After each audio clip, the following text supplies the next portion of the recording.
సంవత్సరాల తరబడి ఎన్ని మందులు వాడినా మీ మోకాల నొప్పులు తగ్గట్లేదా? ప్రాణ పెయిన్ క్లినిక్ లో అత్యాధునిక చికిత్స.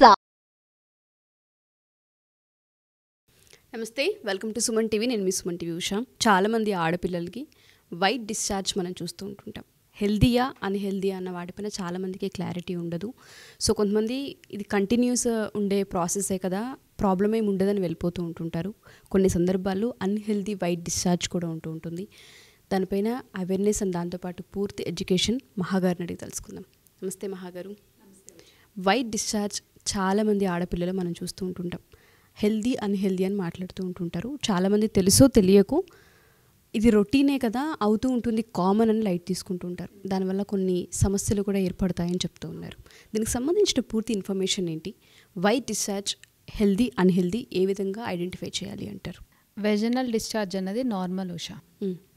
మనం ప్రతి వీడియోలో చెప్తున్నాం వెజైనాని హైజీన్ మెయింటైన్ చేయండి అని అంటాం. హైజీన్ ఎలా మెయింటైన్ చేస్తామంటే బాడీ ఇంటర్నల్గా ఎక్స్టర్నల్ సర్ఫేసెస్ ఎక్స్టర్నల్గా ఏదైతే చూస్తామో ఇంటర్నల్గా మనం క్లెన్జీగా ఉంచితేనే ఎక్స్టర్నల్గా నీట్గా ఉంటుంది. ఏదైనా ఏదర్ ఫుడ్ కావచ్చు, ఏదైనా కావచ్చు. బట్ వెజనల్ డిశ్చార్జ్ అన్నది లూబ్రికెంట్ మనం చూస్తూ ఉంటాం, స్టిక్కీగా ఉంటుంది. ప్యాంటీస్కి మనం చూస్తుంటాం, ప్యాంటీస్లో చూస్తుంటాం. Either it is healthy or unhealthy. ఒక్కోసారి వైట్ డిశ్చార్జ్ స్మెల్ రాదు, ఏం రాదు, నార్మల్గా ఉంటుంది. It's a healthy discharge. అది జనరల్గా జరిగేది. It is nothing but a vagina దానంతలో అదే క్లెన్స్ చేసుకోవడానికి ఒక లూబ్రికెంట్. అది ముఖద్వారం, గర్భాశయ ముఖద్వారం దగ్గర నుంచి అక్కడ వెజైనల్ గ్లాండ్స్ నుంచి సెక్రీట్ అయ్యే ఒక లిక్విడ్ లాంటిది. It is a lubricant. దాని pH ఒక్కొక్కసారి అంటే ఆ వెజైనాకి మన బాడీకి ఒక్కొక్క pH ఆఫ్ ద బాడీ వేరే బ్లడ్కో pH ఉంటుంది, మన స్టమక్ యాసిడ్కో pH, అలా ఒక్కొక్క pH ఉంటుంది మన బాడీలోని.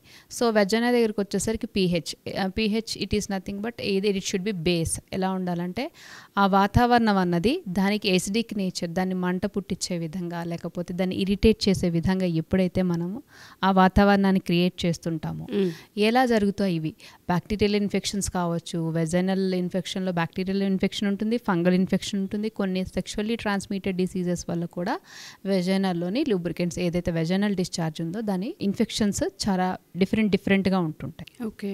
సో వెజైనల్లో డిఫరెంట్ టైప్ ఆఫ్ ఇన్ఫెక్షన్స్ ఉంటాయి, vaginal infections. So UTI is different, urinary tract infection is different, vaginal infection is different.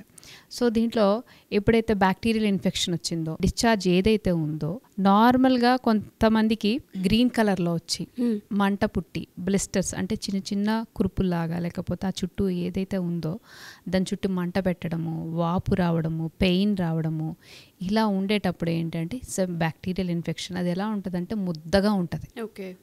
పెరుగు ముద్ద ఎలా ఉంటుందో అది బ్యాక్టీరియల్ ఇన్ఫెక్షన్ ఉంటుంది. అప్పుడు ఖచ్చితంగా డాక్టర్ని కన్సల్ట్ చేయాల్సిన అవసరం ఉంటుంది. ఎందుకంటే they will give the antibiotics. Okay. అది antibiotics complete.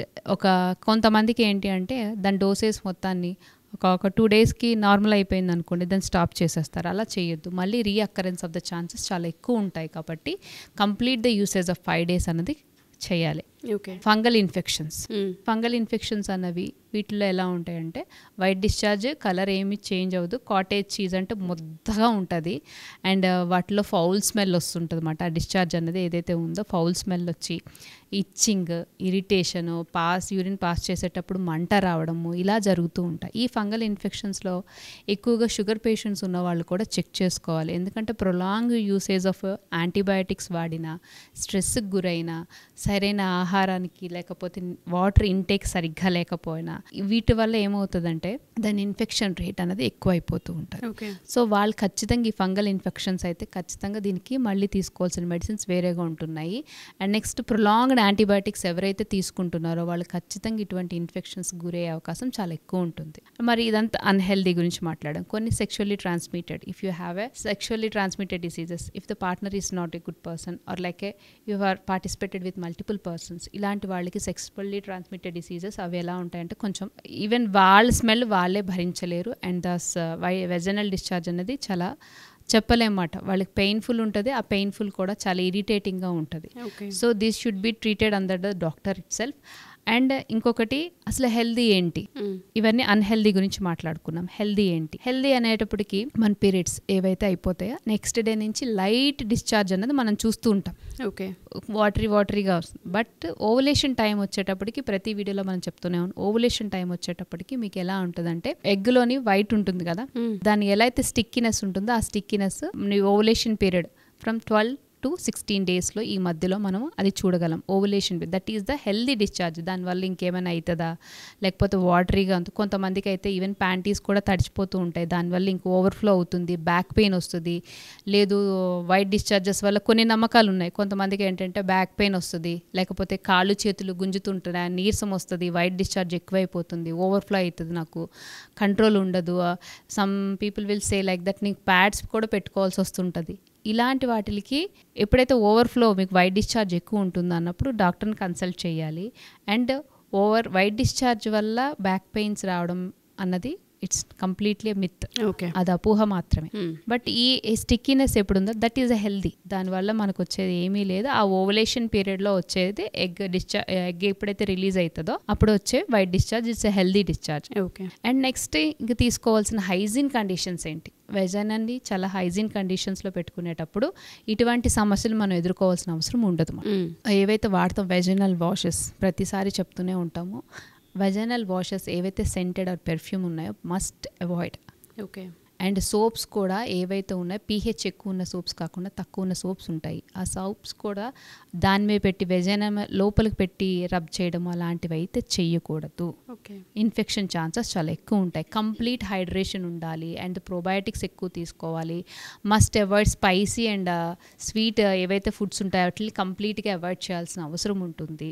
After the intercourse with your partner sexual hygiene అన్నది must and should. They should, after the sexual intercourse, you should wash your vaginal areas. ఇవన్నది and ఇమీడియట్గా wash చేసిన తర్వాత you should be tap with the towels. ఇవన్నది కంపల్సరీగా maintain చేయగలిగితే vaginal hygiene ఎప్పుడైతే maintain చేయగలుగుతామో దాని ఫర్దర్ కాంప్లికేషన్స్ మనం చూడాల్సిన అవసరం ఉండదు. ఓకే. సో మీరు అన్నట్టుగానే వైట్ డిశ్చార్జ్ అనేది హెల్దీ ఖచ్చితంగా ఉంటుంది. సో ఎప్పటికప్పుడు హైజీన్ మెయింటైన్ చేయాలి. అండ్ దాంతోపాటు అది కనుక ఓవర్ఫ్లో అవుతుంది, స్మెల్ బ్యాడ్గా వస్తుంది, ఇరిటేటింగ్ వస్తుంది, మంటగా ఉంటుంది అన్న చాలా అపోహలు ఉన్నాయి ఉషా. ఎప్పుడైతే కడుపు నొప్పి వస్తుంది, కాళ్ళు ఇది లాగుతుంటాయి ఓవర్ఫ్లో ఉన్న వాళ్ళకి, obviously there is a deficiency of nutrients. Okay. B complex nutrients కానీ లేకపోతే మినరల్ డెఫిషియన్సీ కానీ సమ్ అదర్ డెఫిషియన్సీ ఉంటేనే అది ఇంటర్లింక్డ్ అవుతుంది తప్ప based on only white discharge వల్ల మాత్రమే ఇలా అవుతుందని మాత్రం చెప్పలేం మనం. అదైతే అపోహ.